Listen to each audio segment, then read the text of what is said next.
E aí eu trouxe uma parte da apresentação mais conceitual, mais de referências que a gente está usando nessa construção, nessas inovações, e depois ações práticas, né? O que é que a gente está fazendo para mudar essa realidade que a gente está vivendo, é muito crítica, muito complexa. Então o tema é economia inclusiva e regenerativa, as urgências, a necessidade desse tipo de economia e as oportunidades.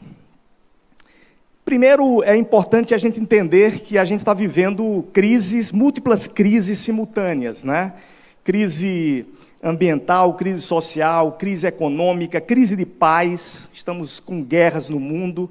Então, isso demonstra que a gente está com um modelo que precisa ser repensado, né? O modelo de desenvolvimento, que é uma palavra, inclusive, é meio contraditória. Desenvolvimento é não envolver, né? Desenvolver é como se fosse o contrário de envolver, e a gente precisa de um bioenvolvimento, né? De um novo modelo que envolva tudo, envolva todos, todas as espécies do planeta e todos os setores, todas as áreas. Portanto, essa crise sistêmica, ela exige uma mudança também sistêmica.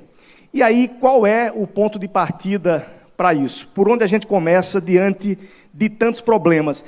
Parece difícil, mas, na verdade, a gente precisa perceber que é só fazer o óbvio. A gente está com uma crise de percepção, talvez seja a mais relevante, que é não entender o que está acontecendo. A gente está caminhando para um colapso, caminhando para uma situação insustentável, e continuamos caminhando no mesmo destino, né? Isso é uma situação realmente que só talvez os psicólogos, como foi um tema agora na palestra anterior, podem ajudar a compreender por que isso. Diante disso, a gente define que, na metodologia que a gente vem trabalhando, que tem que partir das vulnerabilidades, partir exatamente de dois grandes desafios, que é a degradação ambiental, as vulnerabilidades ambientais e as desigualdades. A gente tem que fazer um novo modelo de economia que resolva as desigualdades, que equilibre mais, que inclua mais, que garanta a diversidade, que garanta todos participando desse processo e, ao mesmo tempo, resgatem o equilíbrio ambiental. Nesse sentido, é importante definir quais são as urgências. A gente tem aqui, por um lado, o mito do crescimento ilimitado e, de forma absurda, a ação de uma imaginação limitada. A gente não está usando a imaginação sem limites. A gente está muito focado nos modelos que nos deram, nos modelos que nos apresentaram. Como eu falei no início, a economia é que determina, é que modela a sociedade, é que define o modelo de vida, o estilo de vida. São as empresas de veículos, por exemplo, que definem o modelo de cidades. São as empresas digitais que definem o comportamento das pessoas. Define até o que as pessoas vão fazer ali, de certa maneira, manipuladas, muitas vezes guiadas por algoritmos desonestos, para que você fique viciado em coisas que você nem sabia que você tinha interesse naquilo. Portanto, é sobre isso que a gente está falando. A nossa imaginação precisa ser ilimitada para a gente sair dessa ideia do crescimento infinito, que não é possível, né? O crescimento depende de limites. Outros exemplos e paradigmas, fazendo aqui algumas comparações. A primeira é o pensamento ou isso ou aquilo. A gente tem aqui uma visão que é a base da exclusão.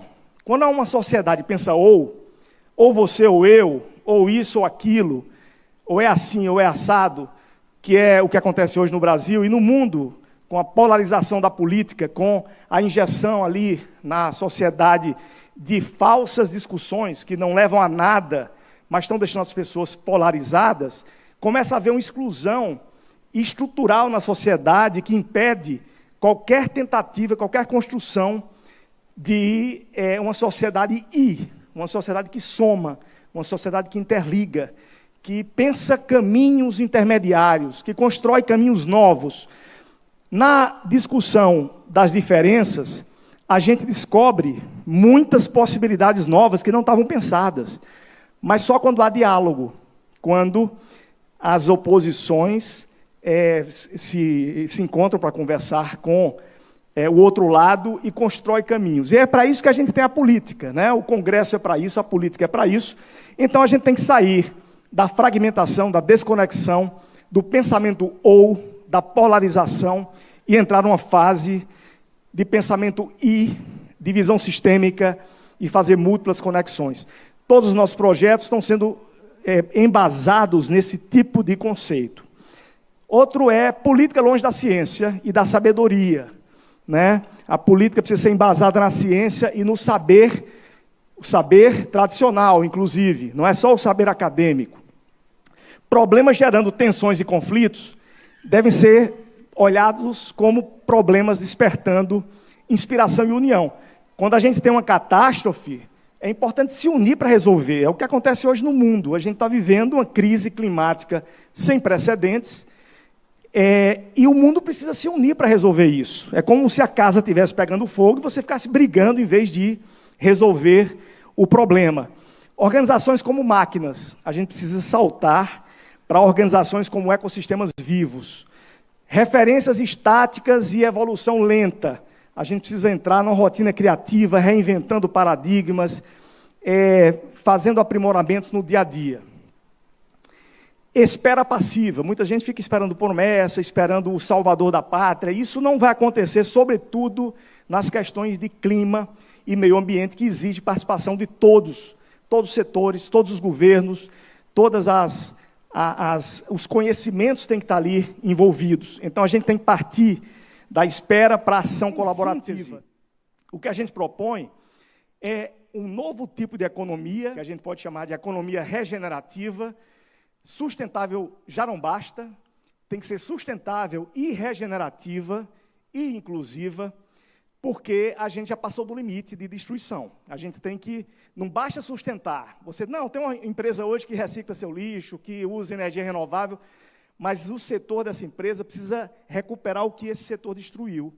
E esse é o conceito de justiça climática. É o que os países devem fazer, aqueles que poluíram mais, que destruíram mais, eles precisam pagar por isso, e esse conceito é importante ser incorporado na economia. Então, nós já passamos dos limites do teto ambiental, a gente passou da biocapacidade do planeta, e a gente está ainda aquém de uma base mínima social.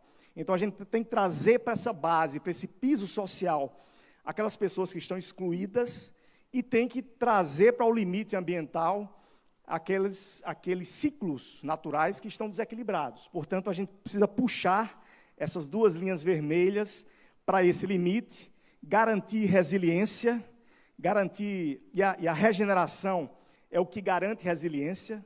Só há resiliência, capacidade de vencer uma dificuldade, uma crise, um impacto. Isso é usado também na psicologia, né? A gente só só consegue resiliência se a gente tiver também fôlego para a regeneração. Então, a regeneração, ela é fundamental para a resiliência e a regeneração é o que garante a sustentabilidade. Portanto, a gente está falando disso. E as pessoas precisam entender que a economia tem que ser assim.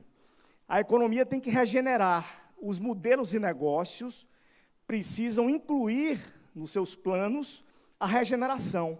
Não é só você manter uma produção e plantar umas árvores, né? É você inserir no próprio modelo de negócios o processo regenerativo. Então, esse é o desafio das empresas, dos governos, da sociedade, para que a gente possa reverter esse grau de degradação e esse risco que a gente está vivendo com o aquecimento global. E para fazer isso é fundamental políticas públicas. Construir políticas públicas que sejam interconectadas, não podem ser mais setoriais, não podem ser políticas só para uma coisa, só para o transporte, ou só para isso, ou só para aquilo.